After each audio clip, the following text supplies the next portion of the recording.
This is my beautifully made medieval wheelbarrow, made by a chap called Robert Herford. He's made various things for me.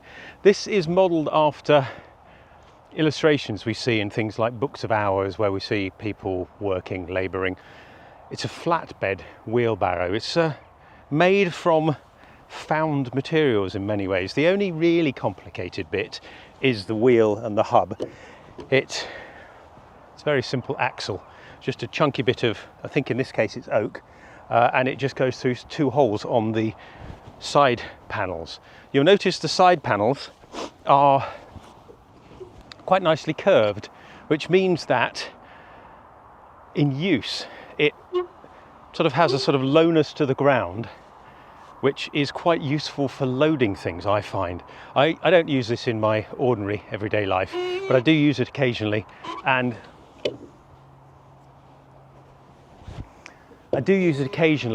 it's actually surprisingly good. It makes this wonderful noise though, because the axle is unlubricated. You don't really need it. I suppose they could have put grease of some description on it, or even water, I suppose, but it doesn't really need it when you're using it. Slightly bulbous here for the hands, but the two pieces here are actually made from one curved piece of hedgerow material. Robert went looking for a particular shape, and he split that down the middle and turned it into these two pieces, which form the basis of it. If you notice underneath, it's fairly simply built, just with these cross members put in, just simple tenon joints all the way, and then a very few nails used. Nails, of course, are expensive, so they might have used dowels rather than nails if they could get away with it. We do see on the illustrations some aspects of the wheel. It seems to have hobnails or some kind of substance on the rim itself to presumably protect it from wear and tear.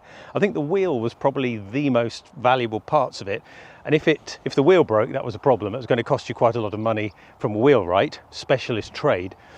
I'm not sure many ordinary people would have been able to make a wheel, although looking at it, it's not that complicated. There's a few complexities to it, but not that much once you know the principles of it. But maybe people didn't bother, maybe they just bought the wheel, and then all of this other stuff could be replaced if it broke. You'll notice the forks here, designed to allow sacks and things like that to go against it. So this is not a wheelbarrow for muck. It's not a wheelbarrow for loose products at all. That would just fall out. This is more like a sack barrow, and it's fundamentally different from my daily wheelbarrow, the one I use to clean out my horses, which has a huge basin attached to it, and you have to lift things up onto it. So what I'm going to do is load this now with some feed sacks. This is horse feed, so each one weighs 20 kilos, so about, what's that, 44 pounds, something like that. That's a standard weight for horse feed in the UK anyway, and it's fairly easy to carry on your own. You don't want to carry two if you can avoid it, but it's it's the acceptable weight for a sack of goods. I've put them into Hessian sacks because you don't want to see nasty modern things with this, but I will be putting it back and using it to feed the horses, so it's real stuff. I'm going to try with one, perhaps two, and let's see how it goes.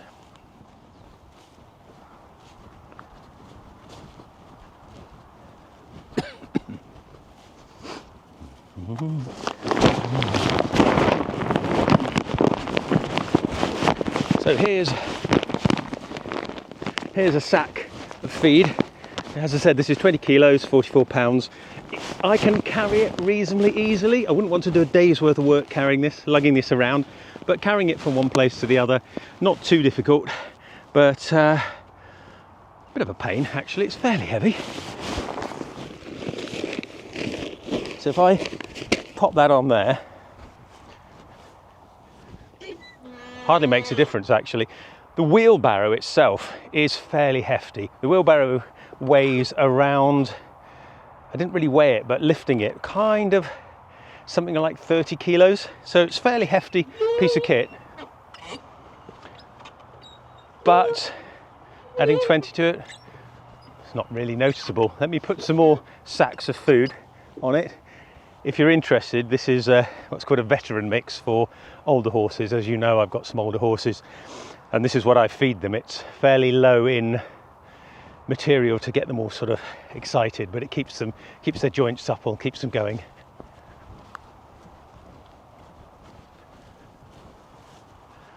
Right, another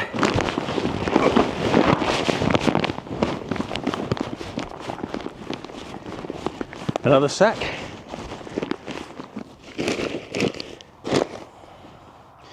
Maybe that needs to be organised differently. Yeah, that would work, wouldn't it? You'll notice loading doesn't require too much lifting. We've got the sack there.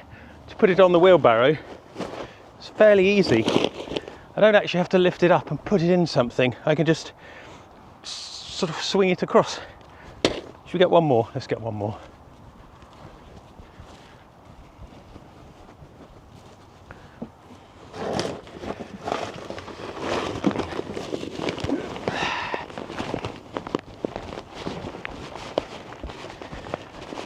Here's the third feed sack. It's gone a bit further back. I wonder if that's going to make a difference. 3 sacks of food, combined weight, that's 60 kilos, so 120, 150 pounds. So a fairly decent weight. I couldn't really carry that. Some people can lift that sort of weight, but if you're doing this as a job, day in, day out, don't lift it unless you have to. Let's see what it's like. Quite easy, actually.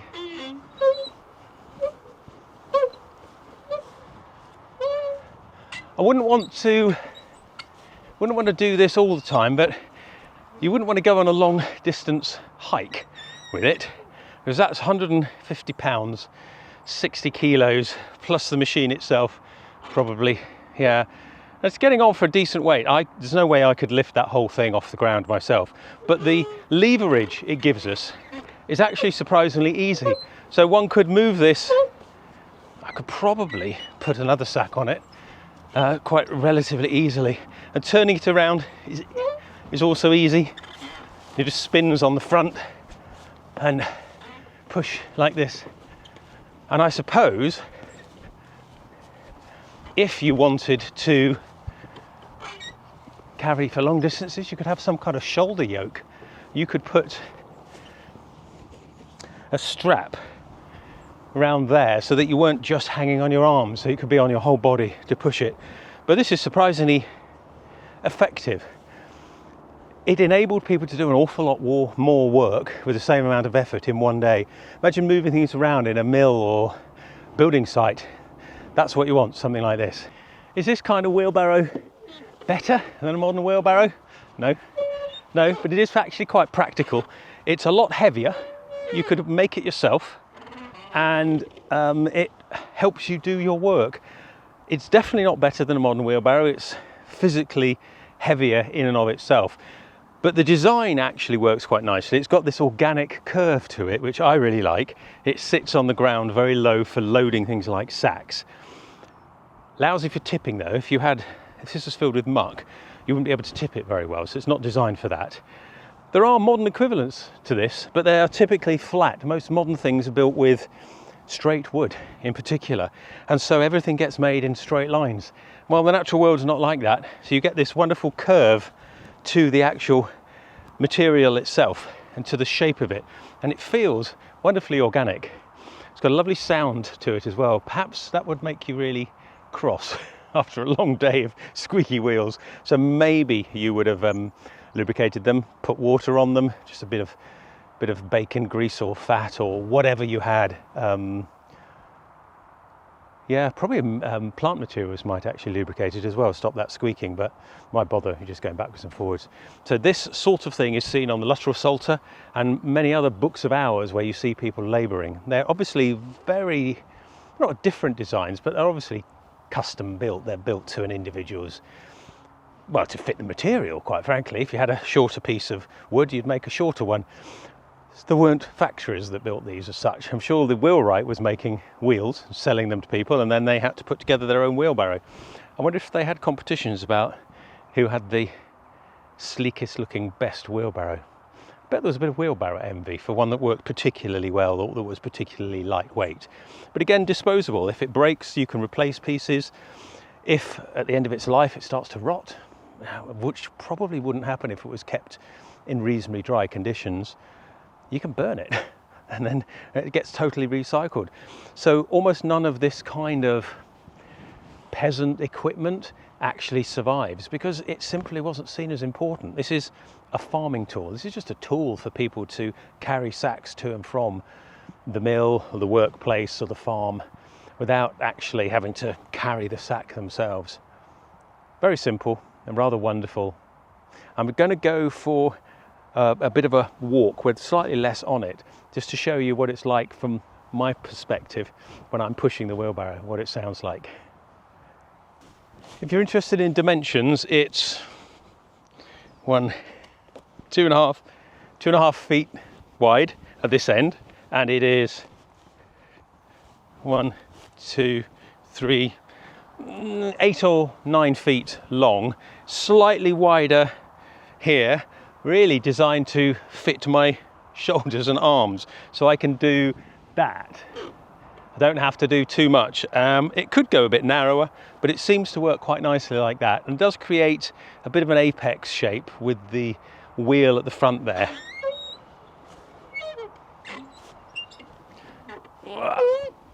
Right, I'm going to unload it and just push 1 or 2 bags around. Right, let's just go for a few hundred yards, see what it's like to actually push the thing over.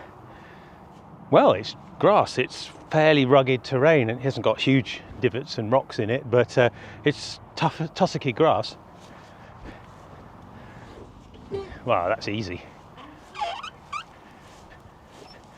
Reverse.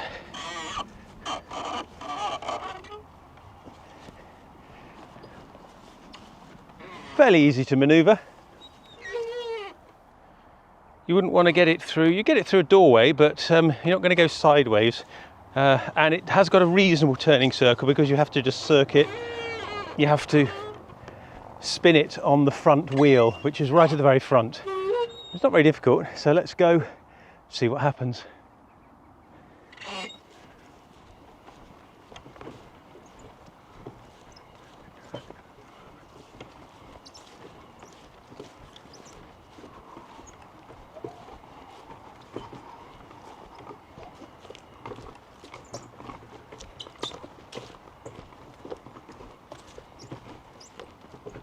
It's actually relatively easy. It doesn't make that much difference with this level of load on it. This is only 20 kilos though, so the whole thing 55 kilos, 100 pounds, something along those lines.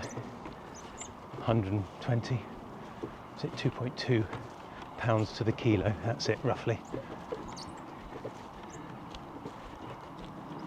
Yeah, it would take it out of you. You need to be physically fit. You'd build up some pretty good shoulder muscles, I think, if you were doing this all day.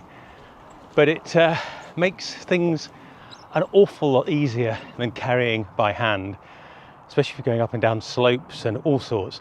You could custom make something like this for the exact job you had.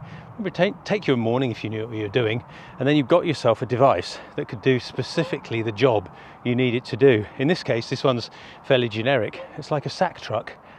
Works very well. That's it. One type of medieval wheelbarrow.